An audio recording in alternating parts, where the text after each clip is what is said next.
So when we meet with a client and they want to do work on their existing home, or sometimes when they're purchasing a home, we'll go through and we'll budget out what the cost is for the vanity and the tile floor and the kitchen cabinets and so forth.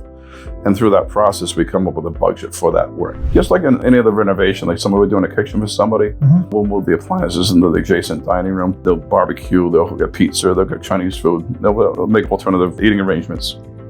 While the kitchen's being done, once that's all done, we do a final cleanup. We have a cleaning company come in, clean all the affected areas, and they're back in the house again. They've done a lot of work to bring it up to where it needs to be, but this is kind of a typical kind of thing. I'm not sure what the stage of what this looked like before this, but at the end of the day, people were just amazed at before and after pictures about what it used to be and then what it is today is always amazing. That's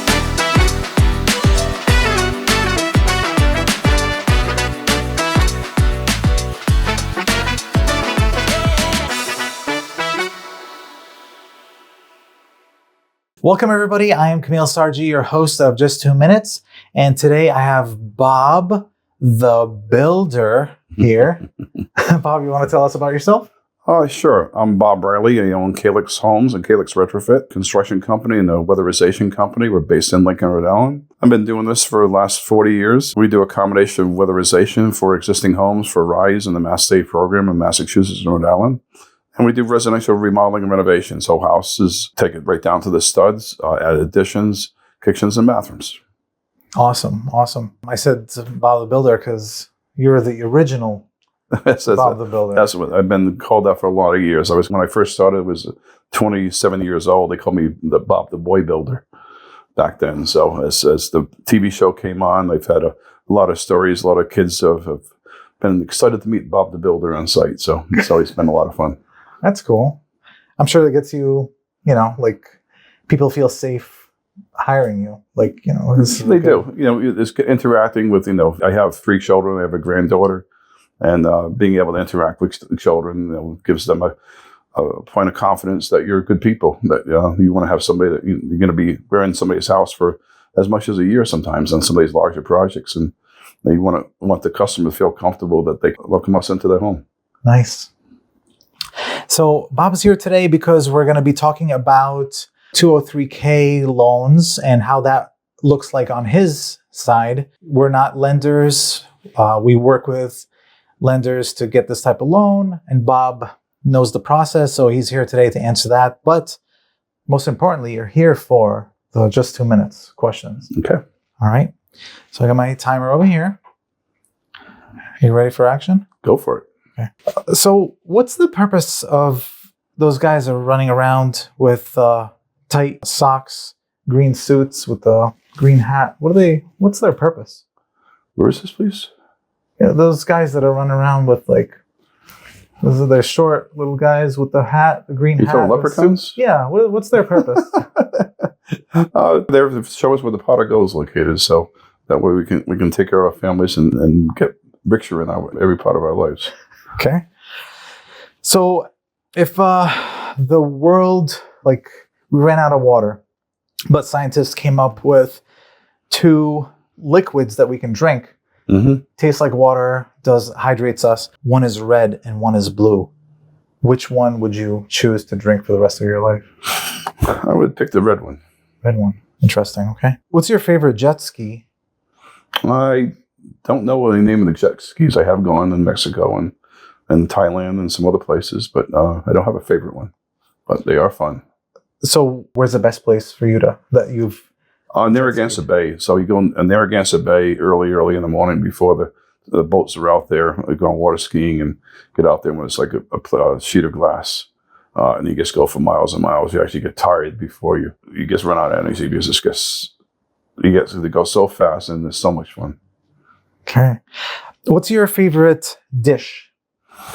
Favorite dish? There's clams and linguine. So it's a dish that my wife and I have been to Italy several times, and she would always have the margarita pizza. I have the clams and linguine, and we had that for lunch many times. Awesome. All right, cool. What did you think? That was cool. All right, thanks for coming. We'll see you next time. Have a nice day. So yes, we're going to talk about 203Ks. Just a little background for people who don't familiar with it. If a home needs work, the bank's not going to let you borrow money on a house that's damaged or needs work. So they have these programs out there to help purchase the home. They give you some money to be able to do work to the home. And paperwork, I heard, is very time consuming on your part, right? It's very similar to what we do already. So if somebody has a home and they want to purchase it, but there's been water damage, there's an old kitchen from the 1930s, bathrooms got number 2 wiring in it, and it just needs an extensive amount of work. And a lot of times folks don't have the money. They have the money to purchase it. They can afford the monthly payment. But in order to improve the house, they don't have the cash for it, so they have to pre-borrow the money, basically. So you get the money to purchase the house, and then you get additional funds in order to do the actual renovations for the project that's targeted. So when we meet with a client and they want to do work on their existing home, or sometimes when they're purchasing a home, we'll go through and we'll budget out what the cost is for the vanity and the tile floor and the kitchen cabinets and so forth. And through that process, we come up with a budget for that work. Who finds you, knowing that you're familiar with 203K loans? So we work with several different bankers and loan officers that refer people to us. I work with a number of realtors. I built 300 houses before I started doing remodeling. So they were in the remodeling extensively in 2007, just before the big downturn in 2008. The network of people I've met over the years, people refer us to a 203K loan. And prior to them purchasing it, they want to know what they're getting themselves into. And this is not just a 203K, but on any kind of project. So we'll come out and take pictures and measurements, come up with a proposal for the work, specifications, exactly what we're doing, time frame, start and finish dates, and the cost of that work.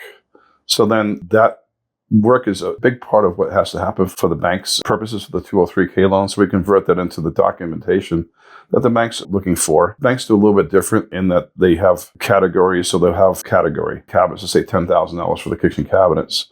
That's that portion of it. And the countertops are $3,000. So they have like a set amount of... They have a set categories. Okay. So they want us to break it down by categories so that when the loan is approved, then the bank comes out, inspects the property, sees the work that we've done. So say with half the cabinets are in, and we budgeted $10,000 for the cabinets, the bank will give us half that money, $5,000 against that category. And then once the cabinets are completely finished, they'll give us the other $5,000. Okay. So it's kind of seamless for us because we're already doing a lot of that groundwork. And then each bank or lending officer will have their own particulars that they want in order to make that work for their program. Okay, so let's go through the whole life cycle of this process, Sure. right? I'm showing someone a home.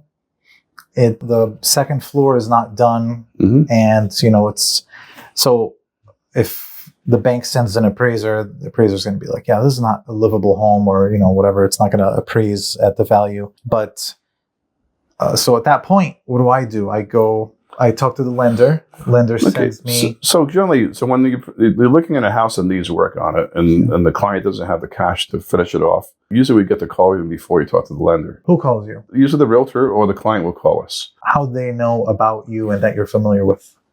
In the network of people I work with. So you meet with a lot of people and you make sure they know that you do 203K. Right. So as I'm talking with folks, we talk about the ADUs, which we talked about before, the 203Ks, that is a vehicle that we can work within. So then we'll go out and meet with the realtor and the client at the house, because sometimes people are always surprised at how much things cost nowadays. The last few years, prices have risen on materials and labor and the subcontractors. So because of that, now we have to put a price together on it. And before they get too deep into it and purchase the house and you make it subject to the contractor looking at it, you want to make sure that's within the budget. Because I always use the term of $1 million, because if something costs $1 million, project's not going to happen. It just doesn't make any sense. So $1 million for everybody is a different number. Sometimes $10,000 is $1 million. So it really depends on the client, depends on their situation. So once we have that initial budget put together, then at that point, that's when you talk that we bring the lender in for the purchase price for the house. Just real quick before that. Go ahead. Let's take a step back here. So you've done a lot, 203K loans. What's the minimal work that you've done for a 203K, and what's the worst? Sure. So originally they have, I forget the term for it, but I use like a short loan and a full loan. So the short loan used to be about $25,000 or $30,000. Now the short loans, they've raised their limit to about $60,000, so they can do $60,000 worth of work. Plus 60,000 plus or maximum? 60,000. So there's different types of loans. The 60,000 requires less paperwork because it's a smaller project. We've done projects at $225,000 projects too. There's more documentation. There's more of appraisal that comes into play because when, say it was a $100,000 project, somebody's purchasing the house for $300,000, what the bank and the appraiser is looking at is that today the house is worth $300,000. So the bank will forward the money to the client to purchase the house. Then the future value of the house is to do the kitchen, bathroom, the other renovations that are required for that house. So for $100,000, the bank will then have the appraiser look at it for the $300,000 and the $100,000 in improvements. And they want to ensure, the bank wants to be sure that the house is not going to be worth $400,000 for that project once it's all done. Because that way the bank has the equity in it that they need in order to cover their loan. And the client's borrowing the $300,000 to purchase the house, and the $100,000 is part of that loan that's against the future value of the work that's to be done. Okay. Yeah, because they want to make sure they're giving the money, and if something happens, they can sell it and make their money back. Correct. Right. So there's two categories you're saying: 25,000. Oh, there's or up to less? $60,000. So $60,000 or less now. Oh, 60,000. So they changed the limits on it now. Okay. So there's two categories. Well, one is there's a like short loan and a longer loan. So there's a small and a large. So what's the smallest project you've done? The smallest project that we've done is about $30,000 in the past. What was the project? It was a kitchen. Oh, just the kitchen. We took out the kitchen cabinets, put new kitchen cabinets in, left the existing flooring. Customer purchased new appliances that we installed for them, new countertops, tile backsplash. Wow. It was sink and faucet, right? So that's a small project. It's a small project. Does it get smaller? Like, oh, the floors, just install flooring. So generally on the 203Ks, I haven't done any small projects like that because a lot of people know if it's something $10,000 or $15,000, they can do that out of pocket. So it's usually where is that extensive renovation that needs to be done. Folks just don't have, they have the money for the down payment, but they don't have the money to do the renovations to bring it to where they need to be livable for them. Beautiful. Okay. So that's the smallest. What's the biggest? Biggest one was about $235,000. Rebuild the whole house? In that case, we did a kitchen, we did 2 bathrooms, and that one we did install hardwood floors and sanded all the hardwood floors on that. Okay, wait. Assuming this house was okay, it was but they wanted to bump it up and make it nicer. So I call it tired. You know, you have a house. Yeah. We do a lot of work on the east side of Providence, and they'll have folks in there that have been there since the 1950s. And they haven't touched the house because they were happy with it because it's where they got married, it's where they raised 6 children, but they haven't touched it at all. So when it comes time when they go into a nursing home or pass, then the house has to get sold, but it's an extensive renovation that needs to be done. Every neighborhood has those people the folks that have been there for a long time. Across the street from my house, there was a lady who lived there for 30 years and she was a hoarder, let the house go, and now somebody bought it and they're doing a flip on it and they're doing quite a bit of work on it to bring it up to current standards. Wow. So in your opinion, is it better to buy a small, like a home that needs work and you could do a 2 or 3K loan, or a brand new build home? There's not a lot of new homes to be purchased. So it's one of those, it's always been a problem nationwide in order to get buildable lots. And the cost of land is so much that typically lots in Rhode Island are $150,000 to $250,000 for the land before you put the house in there, before you put the sewer and water and gas in there. So it gets very expensive very quickly. And that's why the condominiums, because you get the volume of building condos, people will purchase condos. We have an older housing stock, which is good for me as a businessman, as a remodeler, because these houses, we work on houses that were built in the 1700s all the way up to, we did finish a basement project of a house that was built last year, and did an extensive basement project for that. Because of the age of the housing stock, a bathroom and a kitchen usually lasts 25 to 30 years. So every 25 to 30 years, it's getting recycled. So if a house hasn't been touched for 60 years, so you can imagine those the original cabinets were built back in the day. If you were to choose a home, if I was to choose a home, I like the older houses. Older house, and then update everything. And update everything, yep. Nice. We did a whole house renovation and off of Wickenden Street. It was a 2-family. We stripped it back to the studs and made it into a single-family home. Wow. A whole house renovation. Wow. All new that's windows, 45 new windows, new doors. And actually, we kept the new back doors, but the new front doors with the old double wood doors. They're gorgeous. Painted them red. Really sharp. Really nice looking house. It's a nice spot. But going back to that, building, buying an existing house, you have the old moldings. You have a lot of the. That's the good part of it. You have these old staircases, the old railings that are gorgeous that can be brought up. But then you have a kitchen that was site built back in the 30s. It has no drawers in it. No, it's just not modern. So that's where we come into play. Wow. Okay. So these people coming in to buy a house, it needs renovation. So they go through the lender and get approved for this type of loan. Mm-hmm. Now we know the work that needs to be done, like, kitchen, let's say, and the flooring. What's so you give a quote? So what happens is usually somebody will be looking at purchasing a house, realize that the house needs more work than they can afford to pay out of pocket. So then the 203K comes into play. They know they have the money to be able to afford the full amount of the loan for the original purchase price plus the work for the 203K loan. Once that loan closes, when you do a 203K loan, you have to work with a registered contractor because they don't want to have that kind of work being done by a homeowner where they're trying to do stuff on the nights and weekends. So they require that it be a registered contractor with insurances and licenses and workers' comp and all the things you have to have. And someone who knows how to do the paperwork. And somebody has a clue, yes. Yeah. Somebody has a clue. Our package is part of the loan package because the bank wants to know they have a good contractor to work with. So when the client closes on the loan, then we... Did they get you a quote as far as the work that needs to be done, the kitchen, the flooring? Right. Do they get that? The bank already has all that information. Do they get like a couple of... They don't even need you to go in? By the time it closes on the 203K loan, the bank wants to know that they have a contract, which in our case where... because there's a lot of work that goes into it, because of the recommendation, we usually get those jobs. And so we're the contractor of record with the bank. So that when the client purchases the house, we pull the appropriate permits and we start doing the renovations, start doing the demolition and the work on the house. With the bank, you mean you have to be registered with the bank that you're... Well, you have to be a registered contractor, but the bank wants to make sure that they have somebody who is qualified to do the work. Okay. So the bank wants to know when they loan this money to a client, the contract is already set up. They don't want to do it after the fact. So as loans closing, they've already identified the contractor.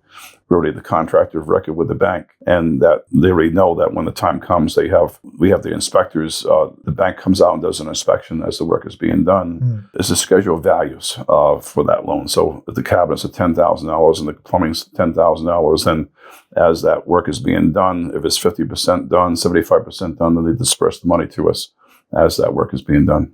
Okay. So are you saying like the bank comes in to look at the home and says, okay, that's going to be $28,000, that's going to be $10,000, so you need to borrow this much? So we've already established the total value. So say Who's we? So we being the contractor, we being Calyx. Before they close on the home? Before they close on the loan, before they even apply for the loan, because when we first look at the house and say there's $100,000 worth of renovations to be done, the client wants to be able to apply to the bank for the amount of money in order to do the renovations that are necessary. Yeah. The total loan for the purchase price and the 203K totaled up wants to make sure that the client can, one, be able to afford the payment on that. Two, that the bank will then have an appraisal done for that to make sure that the value, completed value with the purchase price and the improvements is going to be up to snuff so that the bank is protected for their interest. So once that part's done, then we start to do the renovations. Okay. So obviously you start doing construction when they closed on the loan and close on the house, right? Yeah. How long does it usually, or can it take once they close for them to actually move in? So depending on the situation, we've had people where, say we're doing the bathroom on the second floor, and there's a bathroom on the first floor and the kitchen. We've just like any other remodeling project, they just move in and they live in the areas of the house where we're not working. Okay. In other cases, if it's more extensive renovation, then which is part of what the bank's looking at is they're still renting someplace for a period of time. Yeah. We've had projects that take a month. We have projects that take a year. So depending on how extensive the project is, we make the arrangements with the client as far as what their living arrangements are going to be. Okay. So let's say they close on a house that needs a kitchen. Who dictates if they can live there? Is it But it's by agreement with the client. The banks are really not involved in that point. okay? So they can use the sink in the bathroom as a kit, like to wash Right. dishes. Just like in any other renovation, like somebody we're doing a kitchen for somebody, we'll move the appliances into the adjacent dining room. Okay. They'll barbecue, they'll get pizza, they'll get Chinese food, they'll make alternative eating arrangements. While the kitchen's being done, once that's all done, we do the final cleanup. We have a cleaning company come in and do clean all the affected areas, and they're back in the house again. I have to say, like, this program is amazing because I'm all for getting, updating all the homes in the area. Like you were saying, if someone hasn't lived in the home for a while, Sure. it starts falling apart. Mm-hmm. So I'm all for getting people in there, updating it, and all these homes everywhere are going to be better than sitting there. Oh, it is. And then your offices here is beautiful. And this used to be a single-family home. You've done a lot of work to bring it up to where it used to be, but this is kind of a typical kind of thing. I'm not sure what the stage of what this looked like before this, but at the end of the day, people were, I guess, amazed at before and after pictures about what it used to be, and then what it is today is always amazing. That's a part of the thrill of doing what I do, is be able to use your imagination and to be able to draw out of the client what they're trying to accomplish, and that the project, when it's all done, is we did this. So we take a lot of pride in what we do for our clients. I don't remember if you answered it, but how long would a construction take? Like, what's the longest that We've had projects take 1.5 years.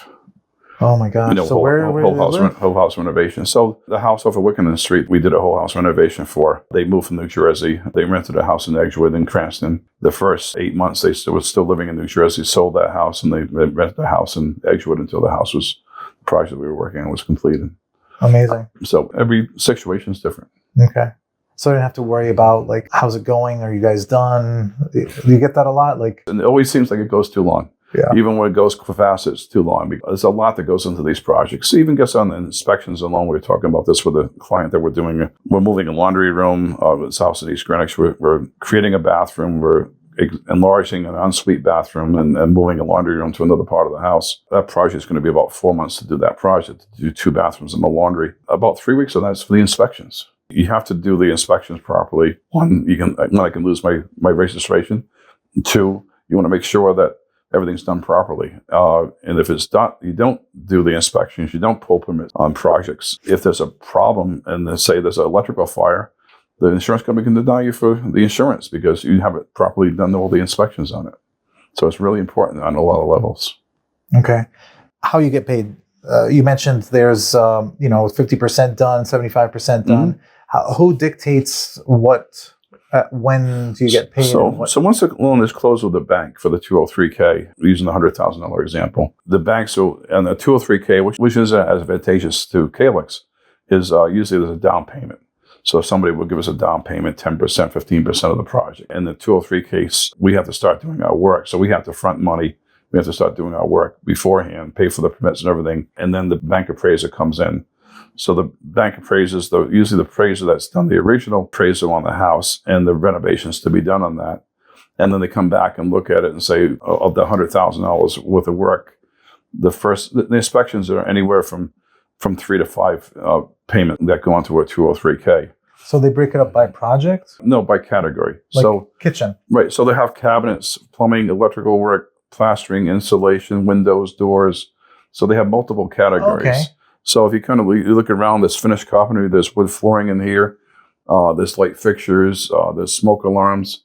Kind of like the same, because I'm a registered contractor too.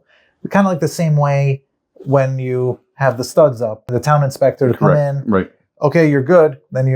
So that's how you get paid? Like kind of the same thing. So when a typical contract, we do milestone payments. So it's deposit, start of construction, demolitions completed, tile works completed, installation's done, plastering's done. So milestones are when you can visually, as a homeowner, you can see the work's been done. So for the bank, they break it down even more extensively because they'll give a portion of each category. So the rough plumbing's half done. The rough plumbing is everything behind the walls you can't see. And that's where most of the work is. They are putting in a sink and a faucet is a minor part of it, but say 3/4 of that work is on the rough plumbing work. So they'll give us 3/4 of that money from that category. And that's the money then gets dispersed by the bank, typically so they wire the money into the Calyx account. Some loans, the way they do double checks, where the check's given to the client, so the check's made out to the client and to the contractor. So the client signs off to Calyx, and then we deposit the check. Oh, it's not made out to them. Like they have to sign it. Like right. So the check is a double check. So it's made out to Kamil and to Calyx at the same time. So that way, some banks will do it that way. There's an element of control. That way, the customer is satisfied with the work that's being done. So they send off the check to us, and we deposit into our account. Wow. Okay. So how many eyes are watching you, making sure you're doing? You got the bank. We got the bank. We have the homeowner. There's a plumbing inspector, a building inspector, a mechanical inspector, electrical inspector, the fire department. And then you have the bank inspector. The bank appraiser comes out and inspects that too. So there's a lot of eyes on us. Yeah. Okay. So let's talk about, because you mentioned when you do a project, you get some money upfront to start doing the work. These types of loans and these types of projects, you're not getting paid till the work is done. So is that why a lot of contractors don't do it? Because not everybody has the wherewithal to be able to float the money. Yeah, I can see, because you have to front. You got to front the money, right. So there's a motivation for us, because in order for us to get that first payment, we're going to do a lot of work. If you kind of dilly-dally on a job, it's taking a long time to get it done, then you don't get paid for it. And so you want to be able to make sure you hit that next stage in order to be able to get a substantial payment from the bank. Okay. So the bank appraiser / inspector, because the appraiser is kind of like the inspector, right? Yep. Do they have some knowledge about building? They do. They do. Okay. They do. All right. So they come out and they make sure everything is good. Is there arguing sometimes? They come out to make sure that everything is good, because they're not to pay you. They're not quality control. Quality control is us as the contractor, and the city. And the city is making sure it meets the code. So the inspectors generally don't care if the tile floor is square and level. It's not really their issue. Their issue is to make sure the work has been done. Okay. And then they give the okay to the bank to pay you. Correct. Once it's done, there's a stamp of approval. Yes. Right? What's that? So at the end of the project, the city comes out and does the certificate of conformance inspections, where they make sure the toilets are working, the sinks, the water's running, that everything's been done properly, that meets the code. Once that's all done, the banks, the towns will either give a certificate of conformance, certificate of completion, or a certificate of occupancy, depending on how big the project is and what type of project it is. Okay, great. I'm curious, when does the homeowner start paying the mortgage? I don't know if you know that, or I have to ask a... Sure. So the way I understand it is that, using that example, the $300,000 and $100,000, they're paying it's negotiable. Because what about the year and a half project? So it's negotiable. So when you have people, they'll borrow the $300,000, $100,000, and then within that structure, they'll have enough payments for the period of time for the construction, 6 months or a year. So that money's coming off of a draw fund, where the money's put in escrow, and those monthly payments are being made out of that money. So that's one way I've seen it done. Another way that is done is that you start paying immediately on the $300,000, and then as the money is drawn down for the $100,000, then your payments increasing. Then I've seen the other one where you're taking the money out of escrow and paying the monthly payments for that. And at the end of the term, when the project is all done, and it's usually a time frame that's negotiated with the bank and the contract and the homeowner, say it's a 6-month project, at the end of 6 months, then all that money is melded together and the payments are a final payment based on the $400,000. Wow, pretty cool. Nice. Anything that I missed or didn't mention or talk about in this the whole process? That mostly covers everything. The thing to be careful of is to make sure that you, when you're working with a client and they're thinking about doing something like this, is that you put a clause in there that subject to. Let me say, using the $1 million example, somebody comes in here and it's $1 million, and it's way more than they can afford to do on the project. But if they've already gone down that road, already signed an agreement without having that clause in there, then they can be stuck purchasing that house. So you want to make sure that the client's protected and that the contractor gets on board early on. Like typically for us, we had a couple of calls from new clients today I'm seeing one of them on Thursday, and the other one can't meet until next Thursday. But within a week after that, we'll have the estimate put together. So within 2 weeks, somebody can get the answer on that. We've had customers call up on a Friday, and they're coming from out of town, and we meet them the next day on Saturday, and we get back to them next Monday or Tuesday, because sometimes people have a tight time frame. So we try to meet the needs for our clients. Okay. What exactly is stipulation? What should people watch out from? Like, what should they put exactly in the... Subject to contractor's approval. It's as simple as that. Oh, contractor's approval. Right. Okay. Because you might come in and say, this is not going to be $40,000. Correct. This is going to be... because $80,000. If you look behind the wall, there's stuff going on. So it's just like a lot of times people put home inspectors in, subject to home inspection. If it's something where home inspector comes in and looks at the mechanicals and gets an overall idea of what needs to be fixed.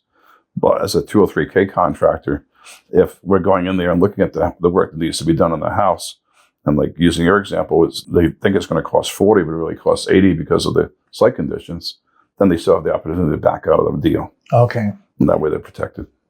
Cool. Good to know. Yeah. I'll make sure my people and make sure you guys know. For sure. Remember to do that. Nice. What's the coolest thing you found in the wall? Like, speaking of opening up walls. The coolest thing we found, I got it framed in my basement. We found a newspaper from the 1940s where it was talking about I'm a big Boston Bruins fan. And we found a newspaper that was behind the walls, and it talked about how during practice that one of the Boston Bruins skaters got slashed with a skate across the side of his face. Wow. And had to get 20 stitches. So it was a pretty cool article. Yeah. What about bodies you found? No bodies. We found dead mice. We found dead critters behind walls. What's the biggest animal you found? Rats. Rats. Found some rats. Yeah. Scary. Those are scary. Oh, yeah. You see a cute mouse, you're like, oh. Oh, yeah. A rat. Those nasty tails. Oh, my gosh. Yeah. It looks like a human skin. That's what makes it scary, I think. It the does. tail. Jeez. So, Bob, you're actually...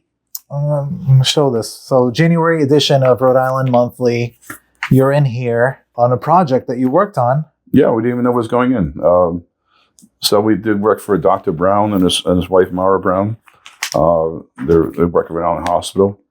And it was a cool project. It was referred to us by an architect, Dave Sisson. And what they wanted to do is they took the roof off a garage and put a second floor with a gorgeous family room in there. And on the same floor, it's got a greenhouse that is fully automated. If it gets too hot in there, it automatically opens the windows to let the heat out. It has a gardening sink in there, tile floor, and there's a deck off of that with mahogany decking. It has cable rails, the steel cable rails on it. And on the third floor, there's a sitting area and a staging area so that they can go inside the dome, and there's an observatory to watch the stars. Wow. So really amazing. cool project. Yeah, that's really cool. There's a COVID story for us, is that I actually got our email yesterday. The observatory was $25,000. We bought it through a company in California. It was being manufactured in Minnesota. And it was during COVID, and it kept getting delayed, and come to find out the company in California went out of business. So I found the company in Minnesota. It wasn't the client's problem, but I had to come out of pocket for another $25,000 and purchase the observatory for a second time. And I worked directly with the manufacturer that time. They actually shipped it by common carrier from Minnesota to a common carrier in Lincoln, Rhode Island, but it got trashed. So they had to rebuild it completely. So it took another 3 months to get it. So those things are huge. Like, this one's it's about 8 feet across. 8 foot. The figure, big half round 8 foot. You can push it with a finger, and it rolls around. You can hit the different angles of the stars and all. So there's a lot of stories in construction. Yeah. There's a lot of things that are beyond your control, and you try to manage the chaos sometimes. Yeah, I can see you take a lot of joy in what you do. It's a lot of fun. That's awesome. It's a lot of fun. Yeah. It's good when you find something that you love. And yeah, we do. Yeah, I've got some great people working for me. We've got 22 people in the company. And between the weatherization side and the construction side, 2 project managers, 2 inside coordinators, an estimator, bookkeeper, facilities manager. So we have carpenters and painters and weatherization workers. So we have a lot of good people working for me. So I take a lot of pride in being able to provide for their families. Awesome. So, Bob, how do people find you? They can find us on calyxbuilds.com, CALYXBUILDS.com. Our office number is 334-9110. It's area code 401. And you can reach us at inquire, INQUIRE, at calyxbuilds.com. Jenna is the gatekeeper. She's the one that answers the phone and gets the pre-qualifying done, finds out what somebody wants to do, and then she sets an appointment for me to go up and meet a client and discuss what they'd like to do. Awesome. Cool. Yeah, thank you very much, Bob, for stopping by. And Camille, thank you. Stop by another time. Appreciate having us. Thank you. Thank you. My agent's got a squad, we all in the zone. In-house help, so they ain't doing it alone. They focus on clients, negotiating win, while the back end's hand 'em, man, that's how we spin. I hand 'em business, watch 'em all climb.